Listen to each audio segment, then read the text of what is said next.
Welcome everybody to Therese Makes History, a podcast about the dairy lanes from Bomaderry to Berry in the Shoalhaven region.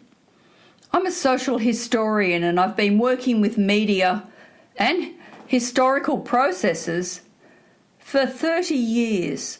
I've initiated this project at the end of 2024 when I started recording some of our dairying farmers, significant throughout the 20th century, their pioneering ancestors who have had the lanes named after their families. I'd like to thank the dairy community for getting behind this project and supporting it. The more support I get, the more I can do. Today finds us in Season 2, Episode 3. We're in what you know as Jaspers Brush Road. I'm going to call it Stations Lane because there was a railway station there for many years. I'm coming to the first area on the left as we enter Jaspers Brush Road, where the Barhams have lived for 3 generations. The woman I'm interviewing today is the 5th generation farmer of the Barhams, who originated from Tomerong and migrated from England. The first generation of Barhams that migrated to Australia was a man by the name of James Barham. You'll find the name James is going to be said quite a bit. James Barham was born in 1797 in Woodridge, Suffolk, England. James Barham arrived in Australia in 1829. He migrated to Tomerong and bought his first piece of land in 1855. We're assuming he came out as part of the Bounty immigration scheme. He married Charlotte Watson in 1843 in Phillip St, Sydney at a Church of England. Charlotte was actually born in 1804 in Northumberland, England. His parents, back in England, were Henry and Elizabeth Barham.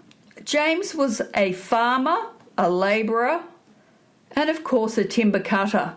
He is Jenny Barham's great-great-grandfather. James had a few children, but his son, Henry Barham, was born in October 1843 at Brundee in the Shoalhaven. He married Sarah Crawford in 1881 at St John's, Church of England in Nowra. Sarah was born in 1847 in the County Armagh in Ireland. Excuse my pronunciation. Henry died in Tomerong in 1920 and Sarah passed in 1940. Henry had 5 children. Charlotte, born in 1882, James Henry, born in 1884, Joseph Herbert, born in 1885, all in Tomerong, and Walter Robert in 1887. He was born in Belfield in the Shoalhaven area. The final child was Edith Annie, who was born in Tomerong in 1889. The 3rd generation is Grandfather Barham, who was the first to arrive at Jaspers Brush and set up farming.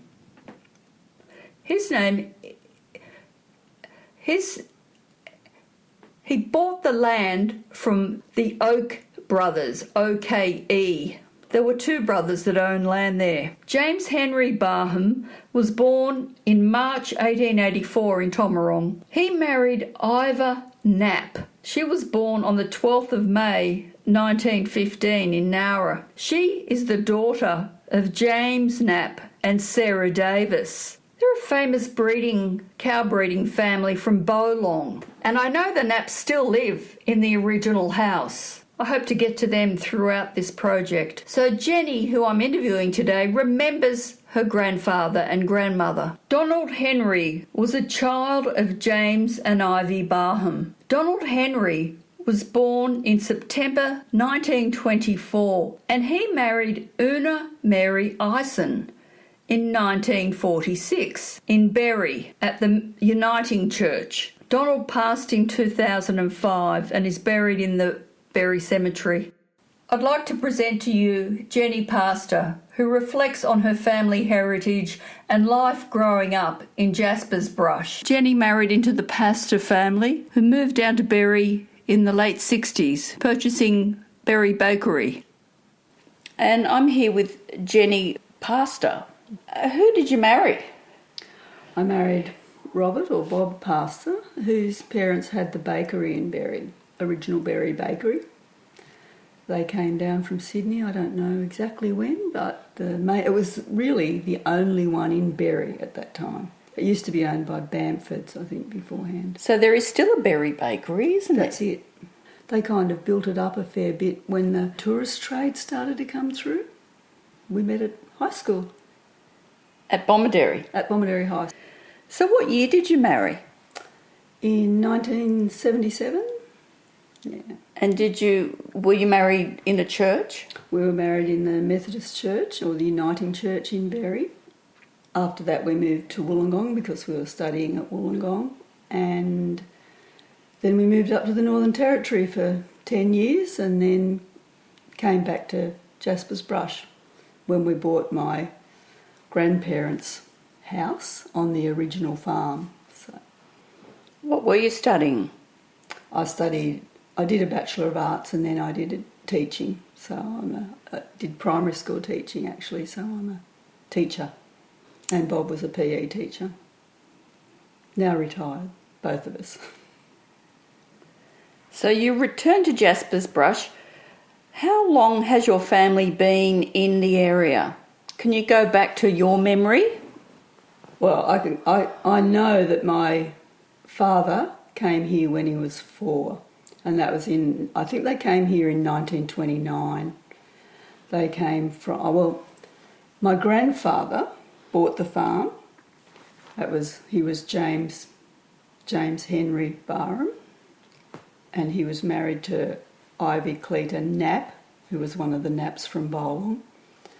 And after they got married, they did rent a property, I think, in Bundiwalla, and then Pyrie, and then when they had enough money and the Jaspers Brush farm came up, I think it was from Oaks, someone like that, and he bought the farm. How big was that farm, sorry? The farm there was about 80 acres, so it basically bordered Jaspers Brush Road, which was commonly known as Railway Road in those days, the railway line, O'Keefe's Lane, and the highway. So it was the block there. The school, Jaspers Brush School, was a little block out of the corner of the farm. And that was owned by? The Department of Education. Whether it at one stage belonged to the farm, we never really knew, but probably originally the land grant, it was probably part of it. Yeah. What year did they purchase? 1929. Was he share farming prior to that? I think my grandfather was leasing farms in other areas himself, and then actually had enough money to buy this one, so this was his first purchase. Knapp rings a bell because, they were successful cow breeders. Dad's mother was a Knapp. So Dad's mother was Ivy Knapp from Bolong. And they came there, I do know that they came there, I think in about 1906, something like that, from down Milton. I think Grandma was born in Milton, and then they moved to, I think it's called Swanlea, their farm there, which they owned a lot of land there at Bolong. And they were big cattle breeders in the AIS, the good Australian Illawarra Shorthorns. That's where Dad always used to get a bull from his uncles. So we always had a bull that was from the Knapp farm, and that's what Dad bred the herd from. And I guess Pop before him too. How big was the herd your grandfather had? Do you know? And how big did it get? Well, I think it was probably fairly small to start with. I'd say probably around 30. But I know Dad was milking around 40 to 50 when he was milking, which was quite a big herd in those days. I know that when Dad took over the farm, they put on an extra bale so they milked more cows and whatever, and they built stalls and so on. They built up the farm quite a bit by bit while they were there. So. Did they have a silo there? No silos. No. Dad wasn't a big believer in silos for some reason. He thought that they were very expensive. a lot of farms down the road did have silos. We had a pit, so they used the pit. But where was the pit located on your property? There were two houses on our property. There were my grandfather's house, and then there was the house that we grew up in, which was Mum and Dad's house, which was like a worker's cottage. And the pit was just on the top of the hill below that because it was pure shale. So their pit was in pure shale. They used to use it a lot, but then, when I was only fairly young, Dad stopped using the pit too. And because he was a grower. Dad was a real grower. So our farm always had corn, what we called sacchaline, which was, I think it's a type of sorghum really. He would go down every day when the corn was there, cut enough, him and Pop with the old cane cutter, cut enough, load it on the trolley, take it up there, and then they would chaff cutter it up and then feed it to the cattle every day in the stalls before they milked them. So it was a lot of work, but Dad tended to grow a lot of fresh crops, and then they'd fill the pit if they had a lot of excess. Yeah. It's an interesting approach and understandable. He made a lot of hay too, so obviously he had a lot of hay. He had a big hay shed with lots of hay, so they got that as well.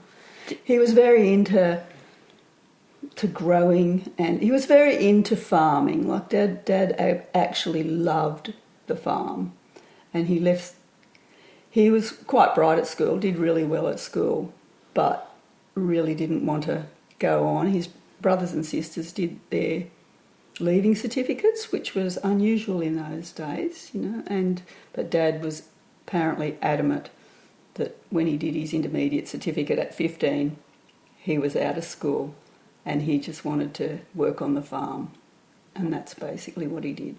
So this is your father? My father, yeah, which is Donald Henry Barham. And who did Donald marry? He married Una Ison, which was, I think you would have talked to some of the Isons because they came to Jaspers Brush from Nowra Hill when Mum was about 15 and lived just down the highway basically from our road. So we had a lot of family around when we were growing up. We had all of Mum's family as well as all Dad's family basically in close proximity. So we spent a lot of time with family, I guess. We had a very idyllic childhood, really. So what did that involve when you reflect on the family activities? I mean, I know it sounds like a silly question, but you had a lot of family around. You were what were you doing? Cooking and playing and playing with the Isons. I think you've probably spoken to Karen, and they had like 8 children. So there were a lot of children to play with, and a lot of them were around my age. So we did a lot of playing. But then things like, hot summer days, after milking, they'd come up and we had a creek on our farm and we had a great swimming hole. All the kids around the place used to come to our swimming hole. Summer was spent at the creek, basically. Who were some of those kids? Their names? Well, there were down our road. I can sort of go through who was in our road. There were the Joneses, and they had there was Barry and Barbara, and then the Joneses still have their property there. Erilyn's still on the property, and Barry's daughter Cindy is still there. So we're lucky, our road still has a lot of original Jaspers Brush people in it, which is nice. Not many of the roads do anymore. So we had the Joneses, and then we had the Farls. So there was Betty and David. They were older than me. They were more in my older sister's age group. And then there was a railway house where the Burgesses grew up. Mrs. Burgess was the gatekeeper, open and shut the gates whenever a train went through. So you remember her doing that? Oh, yeah. So what did she wear, and What sort of person was she? I know she's still alive, but... Yeah, she was a lovely person. She was just always bright and bubbly and never complained about opening and shutting gates, which was a big job during the day. You know, she didn't do it at night. So I don't know that any trains went at night then, but possibly. But it was all during the day. I think, no, the gates shut at night. That's right. And if you went out at night and you were down that end of the road, luckily we didn't have to go through, you had to open and shut the gates yourself. So was it literally a gate? It was literally gates, 2 gates either side. Yeah, literally she had to open and shut, like big farm gates, basically. Did they have any other security, like any lights or anything? They wouldn't have had anything like that, really, would they? No, but there was a railway station right there. That's right, sorry. So it had a light. So there would have been a light there, yeah.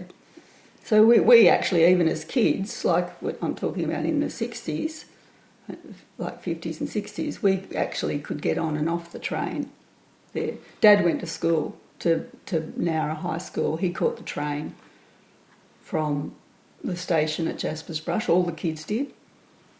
Went through to Bomaderry, then had to get a bus from Bomaderry over to the school. Mm. Was it always electric trains in your memory? No. Not diesel, all the diesel ones, obviously. Yeah, not as flash as they are now, the old chuggers. How many carriages? Oh, more than there are now, probably about 5, 6 in my memory, because freight still went by train then too. See, in the old days, like Grandma, that's my grandmother, which was Ivy Knapp originally, she used to grow a lot of produce too. So she supplemented the farm income, like Pop basically ran the farm, but she supplemented, she'd grow peas and she'd, do fruit and all that sort of thing. And she used to, Dad talks about how every Christmas she'd breed ducks and chooks, and every Christmas they'd have to dress the chooks, pluck them, get them ready for the table and whatever, and she'd send them up to the markets in Sydney on the train. And so the train was really big in Dad's day, in Mum and Dad's day, and then it was, for us, it was more, oh, we're going to go to Sydney, how exciting, we'll catch the train at Jaspers Brush and get off, sort of thing, not so much freight. So the freight would be loaded at Bomaderry for her? Or? No, at Jaspers Brush. So there was a siding. See, there was a milk factory there at Jaspers Brush. Oh, that's right. So what do you remember about... But she's at Bolong, so... No, this was when she was at Jaspers. This is after she'd married and they'd bought... I'm talking about after she'd married and they'd bought Jaspers Brush Farm. So this is while she was at Jaspers Brush. And she used to do crochetting too. She was a really fine crocheter and she used to send that to the markets, apparently. She was very, very... resourceful and gifted, like all those very resourceful. She was apparently... I don't... My grandmother, she had a stroke when she was 69 and I was born just after she had that stroke. So I only remember her as like, incapacitated, I guess, for want of a better word. But she kept going for another 10 years and used to still try and garden and things like that. So, do you want to describe the main house that you didn't grow up in, your grandfather's house? Is that still there? It is still there. We live in it. We bought 9 acres. That's Bob and I. We bought 9 acres off Dad when he took a couple of blocks off the farm. And so we are actually on the original house, and my mother and father built a house on another 5 acres off the farm, and Mum still owns that. Mum is still with us. She's 100.5, but she had a stroke when she was in her 90s, so her communication has basically gone. She hears and all that, but she can't speak at the moment anymore. So, did we get her name? She was Una Mary Ison originally, Una Mary Barham. And that's something I have to say is that, interestingly for that era, but Mum and Dad were always a team. They always were DH and UM Barham. The farm belonged to DH and Barham, and everything, checkbooks, everything was the two of them. So they were a great team running the farm. Well, Mum was busy with 4 daughters too, but... So your mother's, where is she residing today? RFBI home, the Freemasons' home in Bury, yeah. It's quite good accommodation there, isn't it? Looks nice. It's nice. Yeah, it's nice. She's well cared for. Your father had his own way of farming in terms of cutting fresh feed as he went, which was a bit unusual because they, did he change that way after he inherited the farm, or...? I think Pop was a grower too. I think they were all growers. My sister, like my oldest sister, she can remember still, like our Pop, using the draft horses planting crops down the bottom on the flat. So I think he was a bit the same, but certainly after Dad took over, Mum and Dad took over, it was because they actually bought the farm off Pop. It was probably upped a lot, I think, since then. So can you describe the land that your grandfather... There was a bit of hill and flat, or...? Yeah, it was... We always thought it was the best farm in the brush, but that's probably a little biased. It was a beautiful farm. We had the creek running through it. Jaspers Creek runs right through it, so that was a real asset. We had the flat area, which was obviously on the creek banks, which did occasionally flood, like we still get floods there occasionally. And then the hilly area, it went up towards Jaspers Brush Road, so we had the hill paddocks as well. And then... And what was happening with the hill paddocks? Like corn. On one of the paddocks, Dad often grew corn. He often grew sacchaline, and he grew it on the bottom paddocks as well. And he grew not only the corn and the sacchaline and so on, he grew grasses as well. So he always had a paddock of, at the right season, obviously, ryegrass and clover growing. He grew a lot of clover and things like that. He did a lot of strip feeding of the cattle. So every day it was shift the electric fence and put the cows on that strip, and then some of the area he had open, so when they'd finished their strip, they would just then wander out the paddock and into the open area on the flat, yeah. But so he was quite meticulous. Very much into, cropping and, farming. And he also was quite meticulous with the cattle. He built up the herd a fair bit and was very much into the AIS, which would have come through his family too, from the Knapps. And he used to breed. Did they show? They did show, not in my time, but certainly before that. There were plenty of ribbons in the dairy, hanging up there. And Dad had a prize cow that he used to show all the time. But they did show all the local shows. So. And they used to win quite a few prizes, obviously, from the Knapp breed.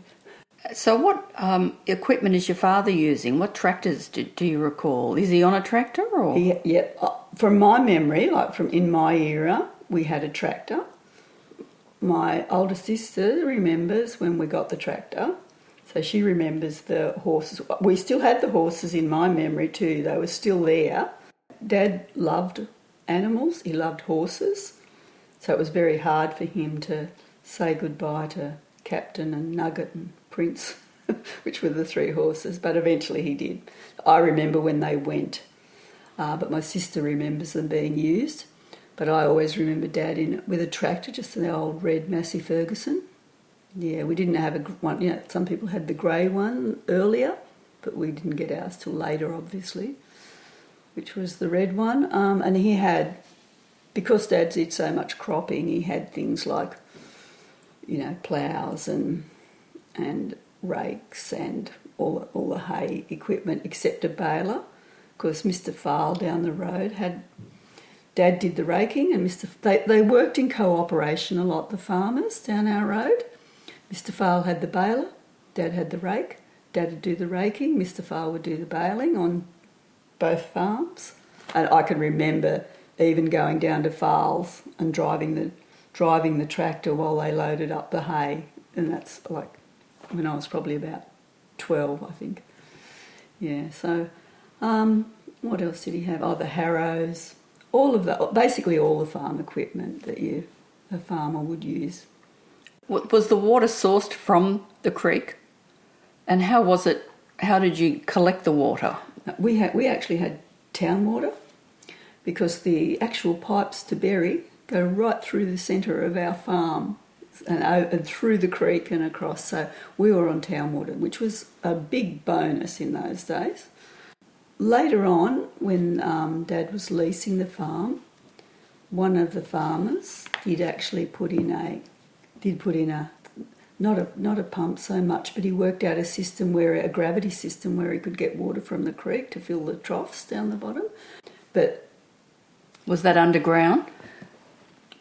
Well, he put the pipe down into the creek and then, it was underground to the trough somehow. I'm not exactly sure how he did it, but it was just a gravity feed from the creek. Very clever, really. What's his name, do you recall? Yeah, that's the Fowles. That was David, actually. David, so... So how did they have to put... Like, it does get a bit wet around there, doesn't it? Yeah. Did they have to implement any sort of drainage systems that you're aware of in that swampy area? No, because when our farm, it wasn't really swampy area. Yes, it would flood, but it would drain really fast.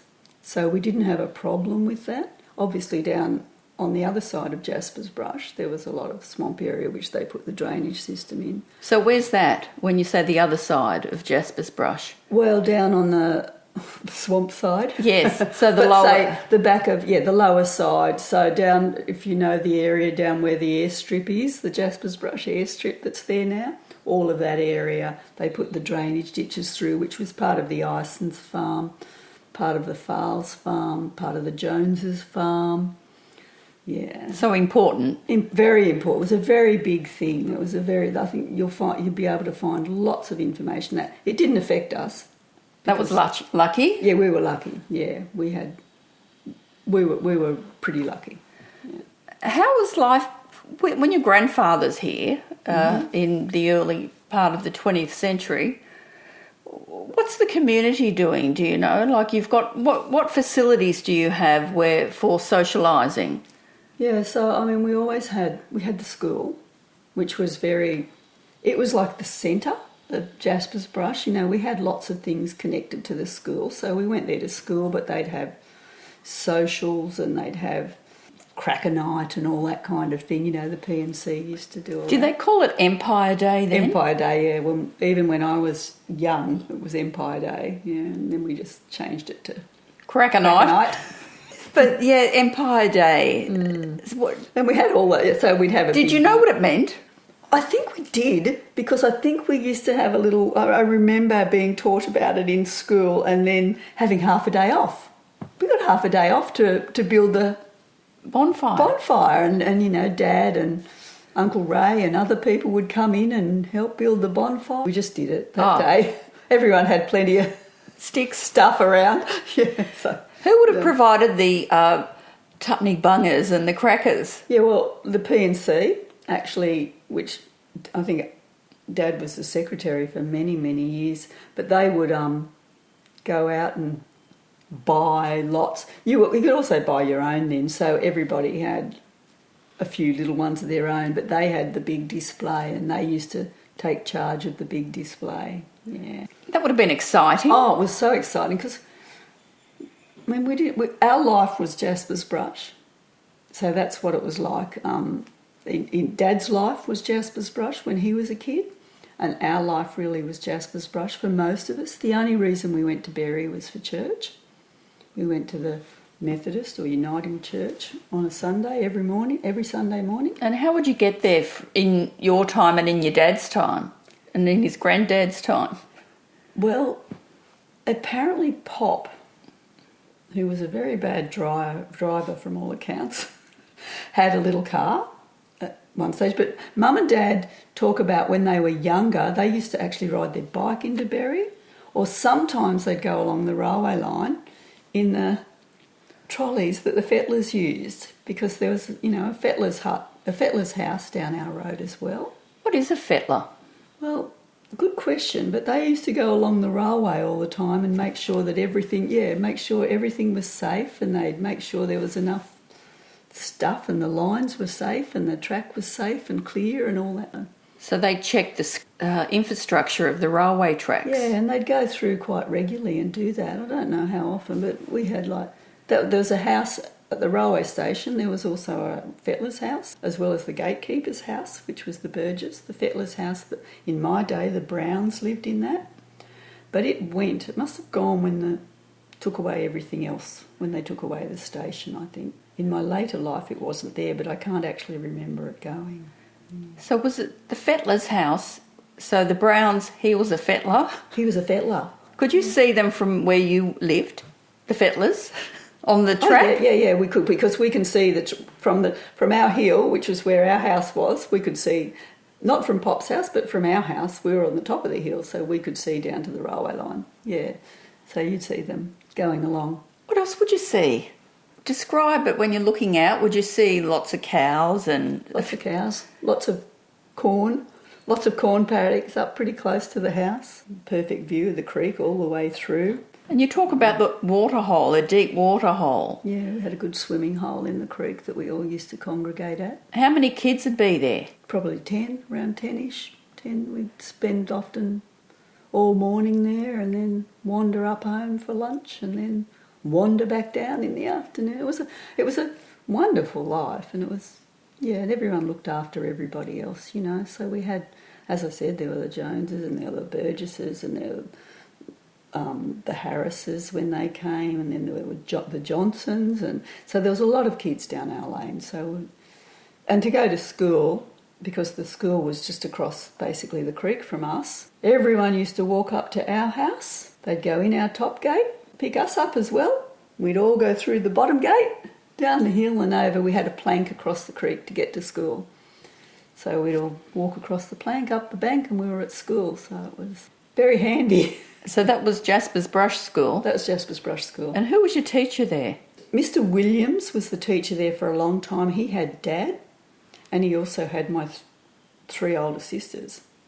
And then... what sort of man was he? I do remember him, and everyone speaks very highly of him. Everyone thinks he was a wonderful teacher and a wonderful man, and he was very clever because he made quite a few things that we had in our house, you know, things like a copper dipper, and we had a table that he made and things like that. Did he blacksmith? Not that I know of, no. I don't remember any blacksmithing around there, but... Who'd shoe your horses? Dad had the one riding horse, and he had a few paces. Dad bred paces with Mr. Johnson. Okay, let's talk about that for a bit. So when you say, you mean trotters? Yeah, but they're paces. There's a difference. Okay, tell me the difference. Look, this could be very confusing. It's to do with the way they run and their legs, whether the two sideways legs, the two sides go together, or whether the opposite sides go together. What type of horses were they? Dad had those horses with Mr. Johnson. How many? And where would they race? Oh, they went raced in Nowra. They were serious. They went to Bolong. Was there a racetrack there? Well, the shows. They used to do the shows as well, but they used to go to the races at Goulburn at some different stages. They had one horse called Honey Win, and she was really the main horse that they had, and she was really quite good. And then they bred from her with other stallions, so we had a Veenie's Win and a Jasper Lad and a few others that weren't quite as good as her, but Dad loved it. He loved the horses. Even as kids, like, I went to the trots with Dad right until Dad passed away, basically, was what we did. It's a dusty old environment. It is. But we loved it. It was fun. It was fun. It was an adventure for us all. Was it just you and your dad or a few others? What I can remember, it was just me and Dad, and then when Bob and I were together, Bob would come as well. And then occasionally, if they were going up to Wollongong, so if they went to Bulli and places like that, I had a sister who was living in Wollongong, so her and her husband would come, and yeah, so different people. But me being the youngest, I got to spend probably a lot of extra time with Dad and Mum, I guess, but Dad in particular. That's lovely. It was lovely. Yeah, Dad and I were pretty close. We were all pretty close, but Dad and I were very close. And I loved the trots too, so... And what was it about the trots? I think it was just different to the everyday, because, you know, farm life is hard. 365 days a year. Dad never had a day off. You know, you don't get Christmas off even. So it was 2 milkings, 365 days a year, and every day working the field, except for Sunday. Dad always took Sunday, where he only milked mornings and afternoons, and Sunday he spent with Grandma and Pop. We had lunch with Grandma and Pop every Sunday, and Dad would cook the dinner while we were at church. We'd all go over there, have our dinner that Dad had cooked, and yeah, so we had a lovely family environment, and Dad was close to Pop and Grandma too. I never ever saw them, even though they worked together all the time on the farm, I never saw Pop and Dad have an argument. So you now live in Pop's house? I live in Pop's house. Can you just go through your siblings and their year of birth? There were 4 of us. I have 3 siblings. I had Diane, and she was born in 1947. Then there was Julie. Julie has passed away, but she was born in 1949. Chris was born in 1952, and then I was born in 1956. So Dad had 4 daughters. I probably was the hopeful for a male. I think we all were, but still, Dad was really good. Like I said, you know, him and Mum were partners and whatever, but when we used to say to Dad, you know, do you wish you had a son? He'd say, I don't give 2 hoots, you know. So it was lovely. We never felt like we should have been a boy. Were you a tomboy? Yeah, we were probably all were a little bit, because we spent a lot of time down in the paddocks, you know. Tell me what you're doing. Like you say, how many cows is Dad milking? And how big did the herd grow? 40 to about 50 he was milking, but then he'd have like a dry herd as well. So, and we had a dry run up at Strongs Road. He never took our actual cattle, the milking cattle up there. They were always kept on there. So sometimes he would take cattle up there that were dry, you know, which means they were in calf or whatever. So they'd go up there occasionally. But he also, as I said, he was a grower, and he also did a lot of planting up there too. So he grew corn and giant paddock of potatoes he used to grow up there. Again with the fowls. So again we did a lot of things with the fowls, and we'd have big days up there when the potatoes were ready, and Mr. Fowl had a plough, like a push plough that ploughed the potatoes out. So they'd do that. People like David would push the plough, and then all us little kids would have to run along and pick them all up and bag them. Dad used to actually, again, to supplement the farm income, they used to sell bags of potatoes sometimes. And do you know what types? He grew everything. So he would actually just grow all of them. But mainly in that era it was like the Sebagos and the... So how's he getting the produce from Strongs Road? With the tractor and a trolley. So we had a trolley that... we'd go, like his tractor was registered, so it could go on the highway, so out Strongs Road, down the highway, and then into our road. And he'd tow, like, trolley loads of corn, and so he grew corn up there too. And I remember being very scared when he'd grow corn up there, and he'd load the trailer up, and it was quite steep up there, the trolley ride up, and then, but when he was coming up, we weren't allowed to sit on the tractor then. He'd be coming up, he'd have to come up really slowly, and the tractor would be, you know, lifting up because he had so much load on the back. But I remember as a little kid being quite scared that he would tip, but he never did, and he was a very good tractor man. People used to get him to do their tractor work too once he retired. So, what's the highway look like? The highway was different, obviously, to what it is now. It was 2-lane, and it used to wind. Used to be a little wooden bridge over the creek. Always had accidents on it because it was narrow and dangerous. And there was a bend, and then it used to come up and bend around, and then back down past, you know, where Ison's farm is now. Yeah, where Ison's are now. So it was a bit windy around our place because it went up the hill. A lot of the boundaries have changed over the years, of course, haven't they, with development? Yeah, definitely. Well, the last highway change, our block is on the edges the highway, and we even lost a little bit more of our 9 acres then. Do they pay you for that? Yeah, they do. They pay market value compensation, so that's not quite so bad. So your dad's home safely with the potatoes. Where do they go from there? So he used to, I think at that stage, he was probably just selling them locally. I know later on, he used to also grow potatoes with Alec Rutledge after he'd stopped dairying out at Broughton Vale, and he used to sell them in at the factory. So they'd grow a paddock of potatoes and bag them and whatever, and then sell them in at the berry factory, shop. At the milk factory? Yeah, at the factory shop. Mm. And he'd grow corn out there too. He had corn, potatoes, stuff growing everywhere. And even when we were little, he always had a big vegetable garden down on the creek somewhere. And then it got even bigger at home. He was always growing. It's a lot of work. He did a lot of work. He was a workhorse.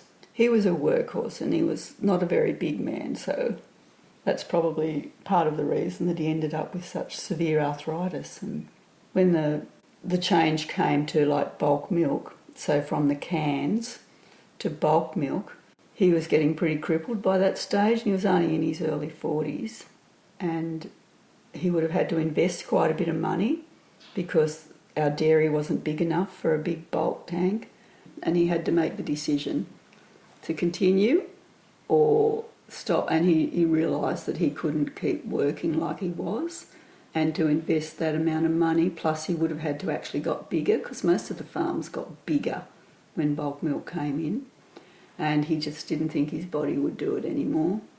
And there was no one really to take over. I would have loved to have taken over at some stage, but, really it wasn't realistic. So, were you too young then? Oh, well, I was too young. I was only about 13 or 14, and really, I probably never would have, realistically. But I loved the farm too, and that's why we probably came back and bought the old house there. So tell me, were you girls working and helping on the farm every day type thing? We had our little jobs, like we'd feed the calves, that kind of thing. We didn't do the milking. How would you feed the calves? In buckets, so they had big. Sometimes it was like if Dad had lots of fresh milk, we'd use that, but mainly powdered milk, and we'd mix it up and then feed them in buckets, and we'd have to stand there while they. Some of them were quite strong. Powdered milk's coming from where? I actually don't know where he got it from, but you buy it in big bags, probably down at the Co-op? Yeah, somewhere down there, yeah, I don't know, it was big bags of it. We just called it powdered milk. It was probably some proper calf powdered milk. I'm not exactly sure about that. So with the calves, were they in their own area, what you recall? Yeah, they were, we had the calves. Dad always had the calves up close to the dairy. So there was a paddock between the dairy and where we lived, and that's where the calves were. They didn't have, in those days, we didn't have like separate pens and that for them. But they were there, and then Dad would just keep the calves that he wanted, that were heifers for a start. He would keep those that he thought would be good, and then other calves he'd get what he would sell, and that was like extra money for Mum to feed us all. So where's he going to sell the cows and the calves? The calves, a truck used to come around, a man called Tib Reed, who was actually a friend of Mum's family, and they used to come around. We called him the calf man. He would come around and buy the calves and then take them into the sale yards. I think he mainly went to Berry, but he probably went to Bomaderry as well. But our calves would have usually ended up in Berry. Are you milking at all? Are you helping milk? We didn't really milk. Dad didn't want us to milk because he was afraid of the danger, I think. He didn't want us to get kicked or knocked over or something as the cows got restless in there. So we'd do things like help clean up, hold the shovel under their tails if they did anything in the bales, that kind of thing. We used to have to do things like shell all the corn. When Dad used to grow the corn, he'd dry a lot of the cobs. And then we had an old corn sheller that we'd have to put them through and get all the corn, so that would provide feed and also feed for the chooks and so on. That was another job we did. We used to go down the paddock a lot with Dad and do things. After every flood, there was always rocks on the flat that came up from the creek, and our job was to go with Dad and pile them all back up and put them back where they belonged, or put them in piles. Bit of weeding down there, like after the floods, there'd be a bit of swampy grass that would get in that Dad would get rid of, so we'd have to go and pull that out at times. And shift the electric fence, we always went with him to do that, especially once his arthritis got worse, because he'd just send us along the fence line and he'd just stand at one end basically. Yeah, and pull corn. We spent many hours in corn paddocks pulling cobs of corn for Dad to dry and whatever. That was a big job that we did. How then would the corn be finally cleared? The stalks and whatnot? Dad used to chop it by hand, with cane cutters. Him and Pop, I can still remember Pop down there doing it as well, with cane cutters, bit by bit. His hands would have been almost like a cane cutter. Yeah, he had terrible arthritis in his hands as well. It's hard work, all manual labour. It was. He worked very hard. And then, of course, he would then bring in the plough and plough it all up and ready for it to do something again. So he might then plant it with, I don't know, ryegrass and clover or something next time, and then something else, and then back to corn. And he probably wasn't using fertilisers or... He used just superphosphate. We had a little tiny seeder and a little tiny fertiliser spreader that was like the size of a funnel that used to go with it. So, yeah, so he used to use superphosphate at times, but he used to do things like, as I said, he'd grow a lot of ryegrass and clover. So then once the cows had eaten it off, he'd then plough it in, which of course is nitrogen and whatever, and clover's high in nitrogens. He was really like a serious cropper. I imagine other farmers would have learned from his example in Jaspers Brush. Mr. Farr was very industrious too.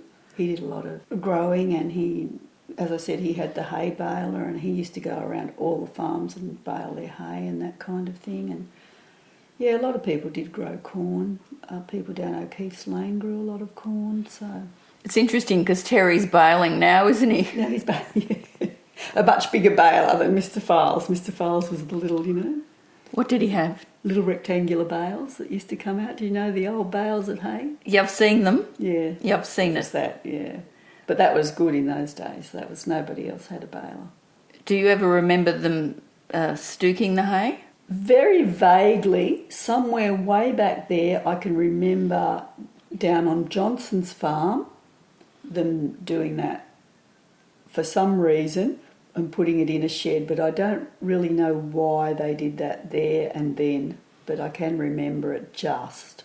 But what's your dairy at home? What do you call it? The bales, we used to call it, the bales. It was a 6 cow bales. It used to only be 4, and then Dad and Pop added on another one and turned it into 6 as they built up. Yeah, so Is that still there? It had an extension. It is still there, but it's kind of a bit dilapidated. But yeah, and all of that, the bales and the stalls are on the now 8 acres that we own. Yeah, so it won't go, although it's slowly deteriorating. Dad actually, with my Uncle Ken, Mum's brother, they actually built the stalls back in the 40s, I think. Yeah, so it's quite a construction. And they got the timber from up on the run, up Strong's Road, because there was a forest there. They actually got a lot of the timber to cut themselves and did the whole lot themselves. How much land at Strong's did he have? I think it was only about 20 odd acres, but I can't actually guarantee that. Around 20 acres, I think. So it made our farm about 100 acres. And when was that sold?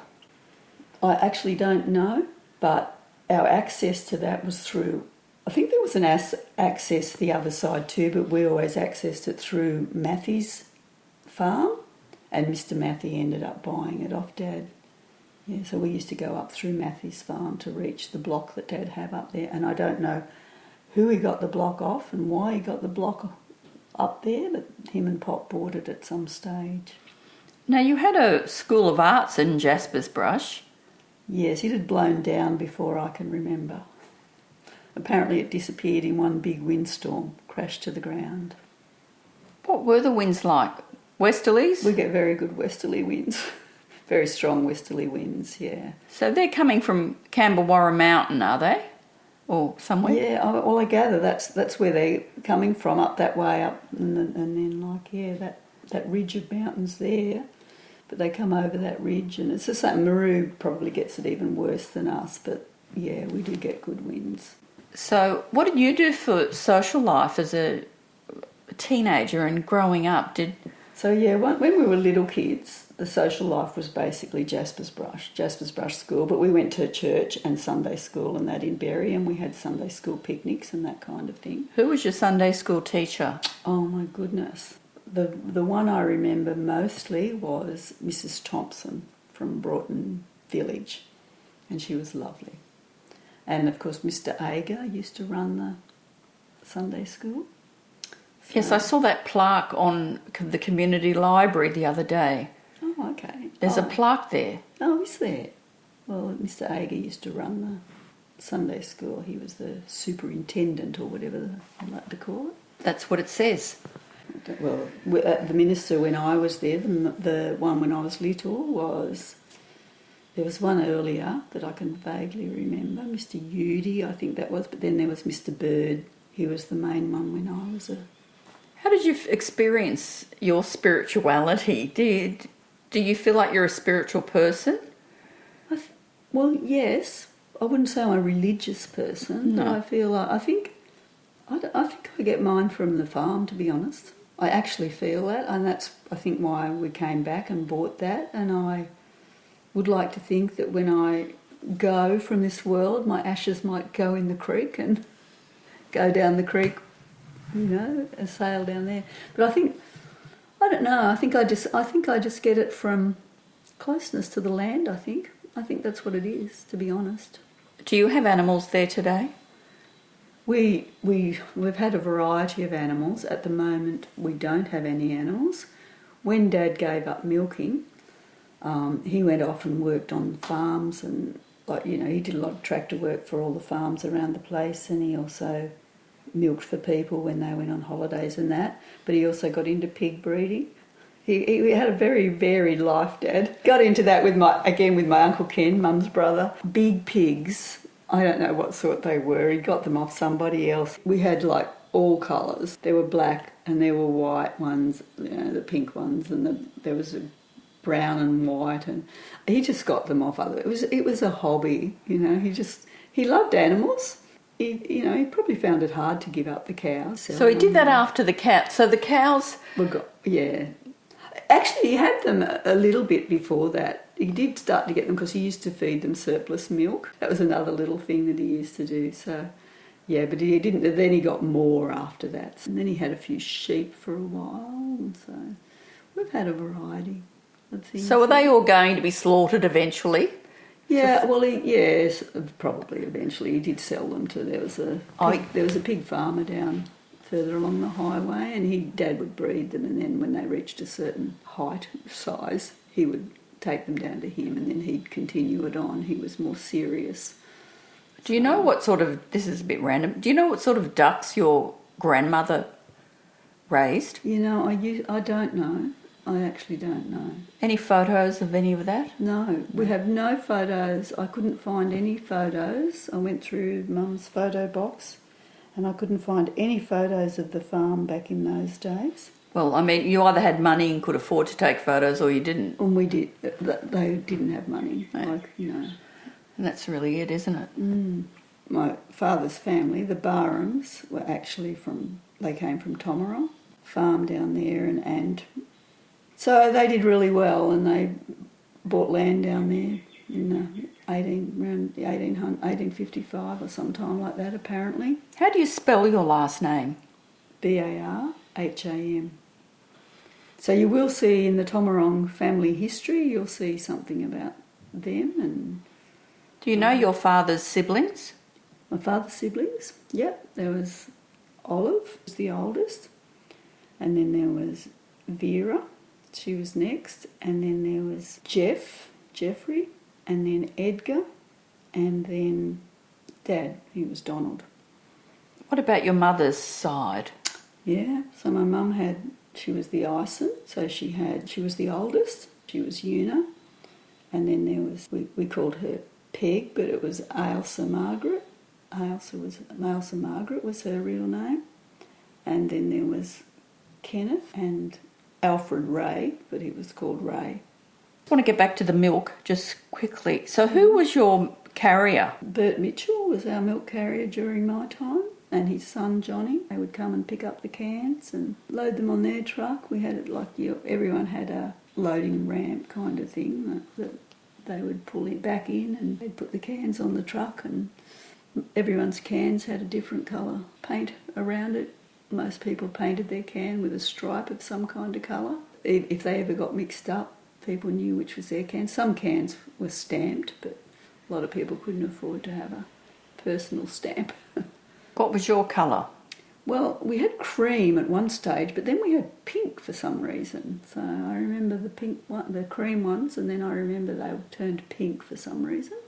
Dad must have got another tin of paint from somewhere. Our milk went down to the Nowra Dairy Co-op, which was at Bomaderry, obviously, yeah. So do you ever recall anything at Jaspers Brush, a milk co-op or creamery? Or I don't recall it, but it was still there when Dad came there. Dad used to tell us all about it, and people coming down on their horse and carts bringing their milk down there, and half the milk spilling out as they were going round the corner too fast with their horse and cart, things like that. I think it was down on the railway line. There was a siding and it was down there. There was still pipes and things like that down there in our day. We could still see pipes and that. Pipes from the milk running through? Yeah, from the milk factory, yeah. So it was gone in our day.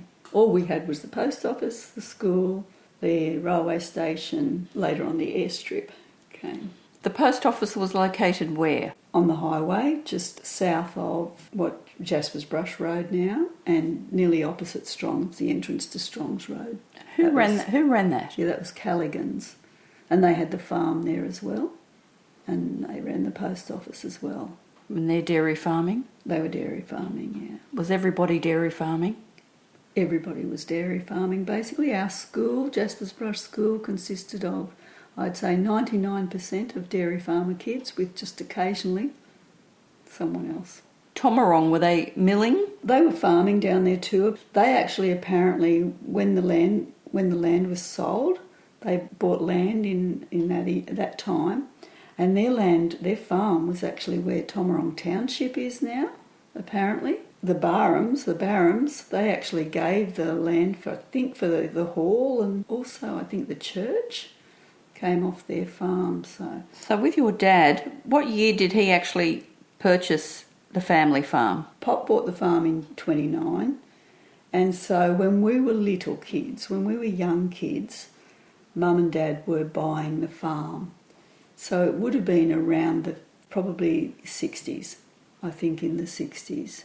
When did your father pass? Oh, he was 80, so it was 2005, there you go. My father passed in 2005, and he was born in 1924, and my mother was born in 1924, and she was 5 days younger than my father, and she's still with us. Where was your father's funeral held? At the Uniting Church in Berry, yeah, and then he's interned into the wall at the Berry Cemetery. Did you teach locally? I did. First of all I taught in Wollongong at Mount Warrigal, then I taught up in the Northern Territory for 10 years, and then... What attracted you up there? Just a change, I think, a venture, and my husband was on a Commonwealth Teachers Scholarship, so it was there or Canberra, and we decided the Territory was more interesting than Canberra, and we had a great time up there. We loved it. You teach Indigenous kids up there? We went to Nhulunbuy to start with, which was a mining town in East Arnhem Land, and then we went over to Groote Island. We were in a community there at Umbacumba, and then we came home for a couple of years while Bob was doing some extra study, and that's when our daughter was born. She was born here, and then when she was about 8 months old, we went back to Barunga, which is outside Katherine, and that's where our son was born. He was born in Katherine. And then once we had the 2 children, and our daughter was 4, so just about getting ready for school, we decided it was time to come back home, and be with family, so she could have grandparents and everything, because we were in pretty isolated areas, really. So can you tell me your children's full names and their year of birth? Yep. So our daughter is Holly Erin Pastor, and she was born in 1988, and our son is Nicholas James Pastor, and he was born in 1991. And that's another thing that I should add, that if you go through the Barham family history, you'll notice that there's James, then Henry, then James, then Henry. So that name has gone right through. My grandfather was James Henry, and then one of my uncles was Geoffrey James, and then my dad is Donald Henry. So that name just kept going through. And our son, which is funny, is Nicholas James. So the James is still there. And also one of my nephews has got a James in his name too. But it's a common name now. When you were growing up, did you see many Indigenous kids around? No, not really. Occasionally an Indigenous family would come to school at Jaspers Brush if they were working on a farm. Or earlier, like during Dad's time, there used to be a lot of peas grown around Jaspers Brush. And so the Indigenous families used to come and when pea picking time. So Mum used to pick a lot of peas too. She used to go around picking peas. So she worked with a lot of the Indigenous families and picked the peas. And those kids would sometimes come to the school. When we had the reunion, there was actually a lady that came who was an Indigenous woman. I can't remember her name. And she actually came to the reunion, and we didn't know her at all. But she told us a good story about how, when they were kids, they were picking peas up Strongs Road somewhere, and their parents sent them down to supposedly to school, but they were hiding under the bridge, the Jaspers Creek Bridge. And Mr. Williams, who was the teacher, spotted them and came down and got them and took them to the school. And she remembered that as such a positive thing, which was nice. It was nice that she came and shared that, but she came to the reunion and shared that. And she said that we were only there for a couple of weeks, but meant something to her. It meant something to her, yeah. And she was an older lady. Yeah, but that was nice. So no, we didn't have a lot of Indigenous kids around. When you came back, what year was that? We came back at the end of 1991. So we started sort of back here in 1992. Our youngest child, Nick, was only 6 weeks old when we came back here. So I had a couple of years off teaching, and then I got a job at TAFE as a literacy and numeracy teacher and worked there for a long, long time, till I was 64. And I also did a stint at one of the local high schools for a few years in there as well. Did you retire after that? I retired, yeah. I loved teaching though. I enjoyed it. And we got to see lots of things and meet lots of interesting people, and it was probably a little bit easier at TAFE too than in the school system at that stage. That brings us to the end of the recording. Give me 24 hours to load some photographs on my website where you can catch the podcast, also across all podcast platforms. I'll put the names of the Indigenous children that attended Jaspers Primary School over the years in the written introduction before the podcast plays, so you can view the names if you're interested. In respect of the Indigenous, I didn't want to speak their names with this podcast. Tune in a few weeks when I'll present to you episode 4. I'm not telling you who yet, but it could be Crozier's Road. I'm going to jump around a bit this one. My website is theresesweeney.com.au. This will also culminate in a publication at the completion of the project. Thanks for joining me today. See you in a few weeks.